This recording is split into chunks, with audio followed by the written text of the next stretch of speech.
안녕하세요. 하루 한 장 성경 통독의 김준식 선교사입니다.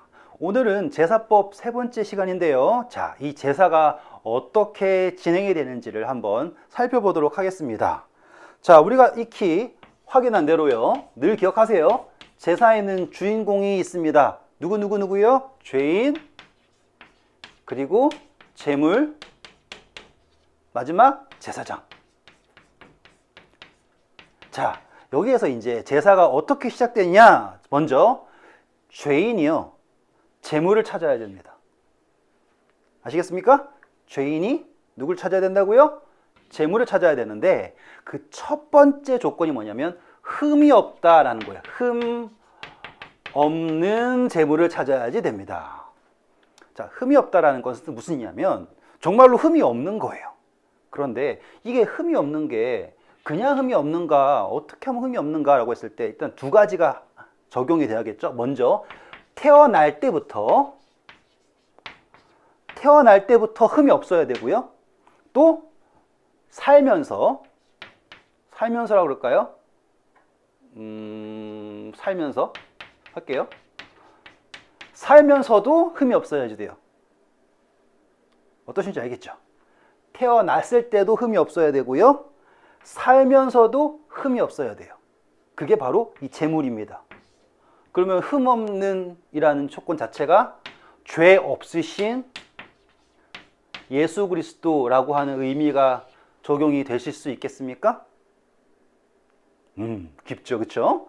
자, 죄인이 찾아야 될 것은 누구 찾아야 되냐면 제물을 찾아야 되는데, 제물은 어떤 존재냐? 흠이 없는 것.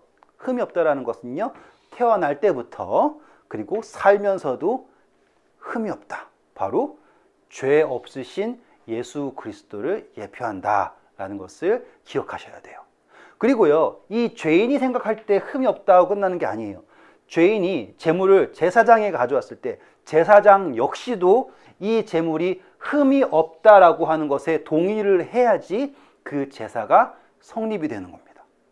아, 멋있죠. 그러니 하나님의 눈에서도 예수 그리스도는 죄 없으신 예수 그리스도, 그렇죠?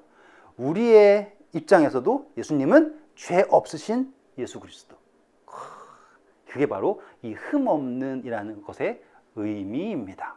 근데 나중엔요, 큰 문제가 생겼죠. 제사장들이 이제 사람들하고 이렇게 돈 거래를 하면서 분명히 흠이 있는데도 불구하고 흠이 없네, 막 임의로 막 이렇게 해서 돈벌이 했던 그런 나쁜 기록들이 있습니다. 하지만 우리는 이제 흠 없다라는 걸 이해했고, 죄인은 흠 없는 제물을 찾아야지 된다라는 거 이해했죠, 그렇죠? 자, 그리고 이제 그 흠 없는 제물과 성소까지 동행을 합니다. 제가 지난 시간에 강조했죠. 그 어떠한 죄인도 성소로 나갈 자격이 없어요. 하지만 제물과 동행할 때 자격을 얻고 성소로 나옵니다. 자, 이제 성소로 나와왔을 때 죄인이 할 수 있는 것은 무엇인가? 제사장을 만나는 거예요. 자, 성소에 나오기까지는 죄인과 제물이 동행이었는데, 이제 성소로 나가는 순간 죄인과 제물과 이제 제사장까지 함께 그 모든 일에 참여합니다. 그리고 죄인은요, 이때부터 제사장이 이끄는 대로 따라가기만 하면 돼요. 깊죠? 제사장이 이끄는 대로 따라가기만 하면 돼요. 죄인이 뭐 이렇게 해야 될까요? 막 상담을 하고 뭐 방법을 찾고 필요 없습니다. 제사장이 죄인을 이끌어요. 그리고 이제 제일 첫 번째 하는 것이 기억나시죠? 기억하시면 좋고요. 안수예요. 그런데 이 죄인이 제물을 안수를 하는데, 그 안수를 누구 앞에서 해야 되냐면 바로 제사장 앞에서 해야 된다. 의미가 달라지죠, 그렇죠? 내가 임의로 데리고 왔다고 해서 하는 것이 아니라 제사장 앞에서 제사장의 인도에 따라 안수를 했을 때 그 안수가 제가 뭐라고 했습니까? 일치라고 했죠. 존재의 일치. 그래서 이게 왜 일치일까요? 여러분 아시죠? 내가 그리스도와 함께 십자가에 못 박혔으니 이제는 내가 사는 것이 아니요 내 안에 예수 그리스도께서 사시는 것이다. 자, 제사가 예표하는 거 십자가잖아요. 그렇죠? 근데 그 십자가에 달린다는 게 예수님만 달린 것이 아니라 내가 함께 달렸다라고 예표되는 것, 바로 이 안수가 그 일치를 말하기 때문이에요. 그러니 이제 이 재물의 생명은 내 생명이 다시 말하면 죄송합니다. 말 이상해졌어요. 재물의 생명과 나의 생명은 하나이다라고 하는 게 바로 이 안수예요. 자, 그 안수가 되었다라는 것을 탁 체크리스트가 되죠? 그러면 제사장 앞에서 죄인이 재물을 죽입니다. 누가 죽인다고요? 제사장 아니에요. 죄인이 죽이는 거예요. 매우 중요해요. 예수님이 십자가에 달리셔서 우리의 구원을 이루셨어요.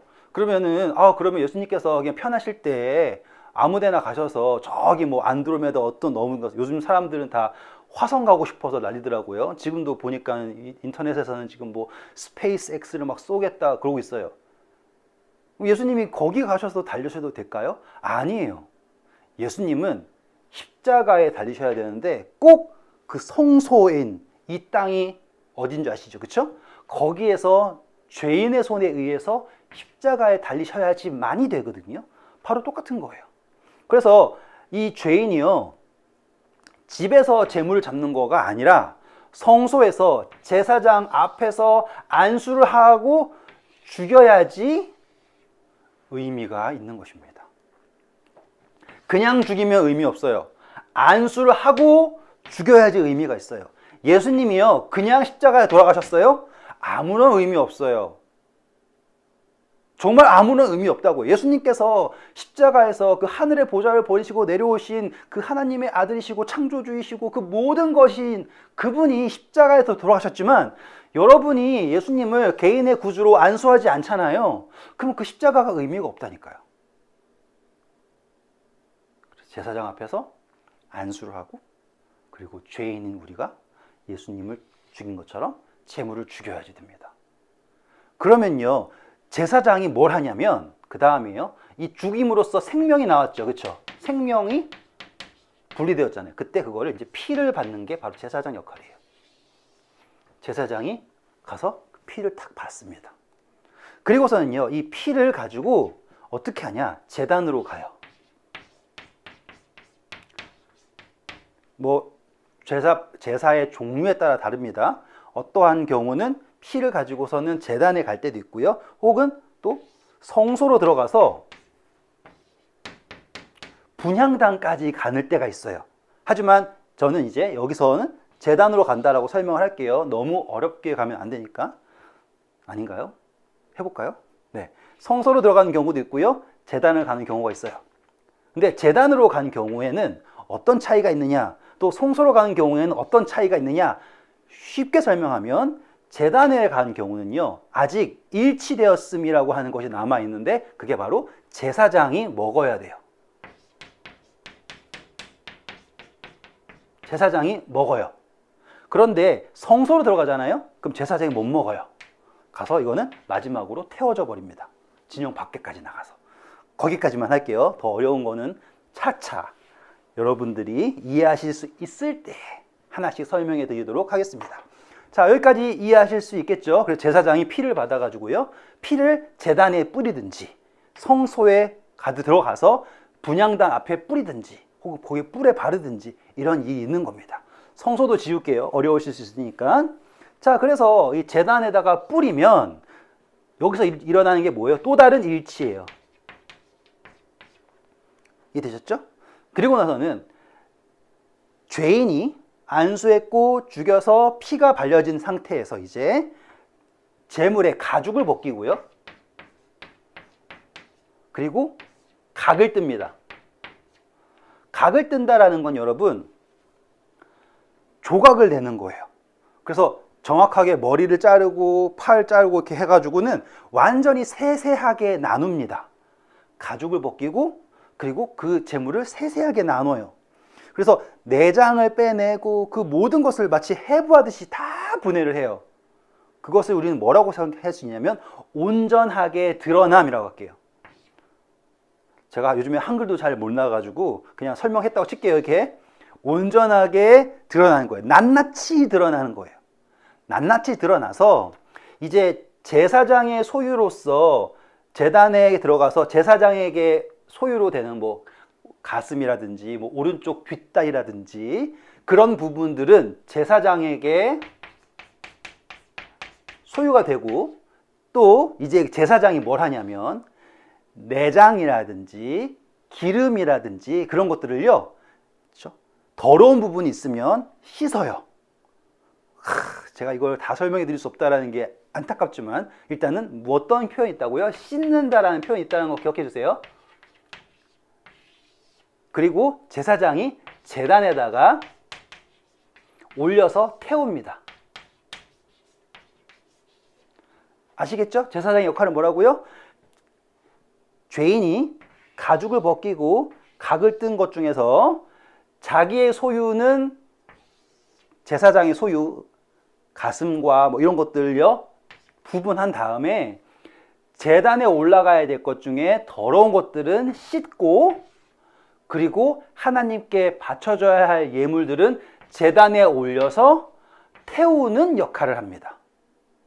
이해하실 수 있겠죠?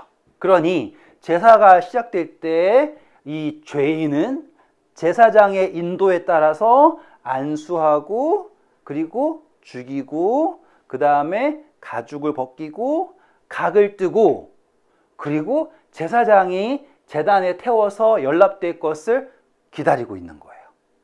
이해하실 수 있겠죠? 네. 그러면 여기서 우리가 한 가지만 더 살펴볼게요. 그러면 여기에서 우리는 제사장이 하고 있는 행위를 쫙 따라가 보니까 이게 예수님께서 우리를 향하여서 어떠한 대속을 보이셨는가라는 거를 볼 수가 있는 거예요. 어떻게 보냐고요? 자, 한번 이거를 지우고서 설명해 볼게요. 지우긴 아깝네요. 나중에 또 설명해야 되는데. 자, 해보겠습니다.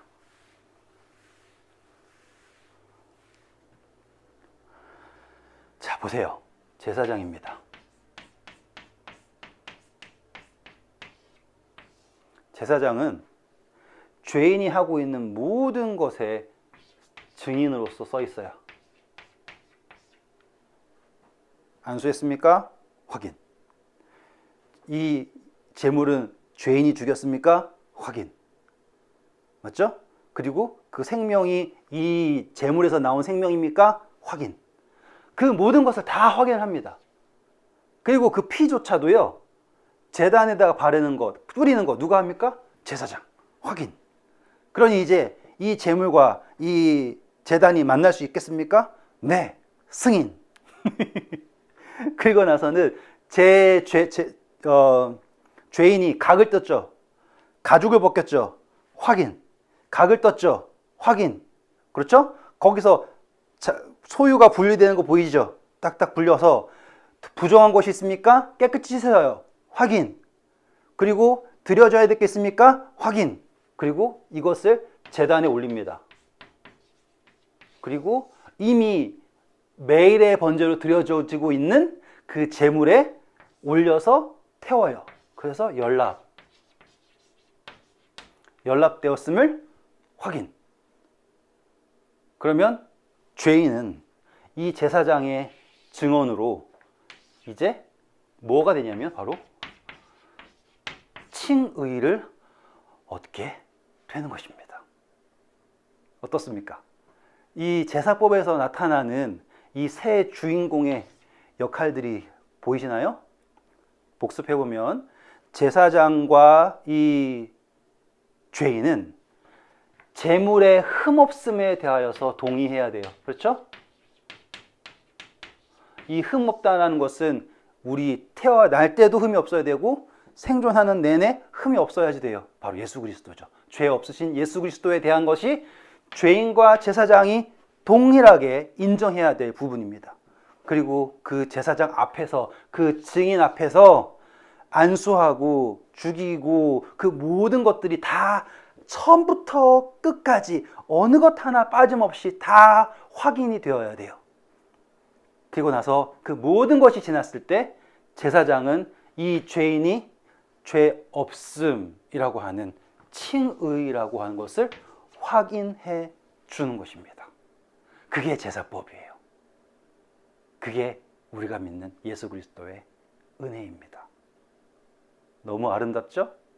네, 오늘도 수고하셨고요. 자, 다음 시간에는요, 이 제사법의 진행을 알았잖아요. 이제 그 제사의 종류들을 공부할 거예요. 그러면 또 새로운 은혜를 발견하실 수 있을 것입니다. 감사합니다.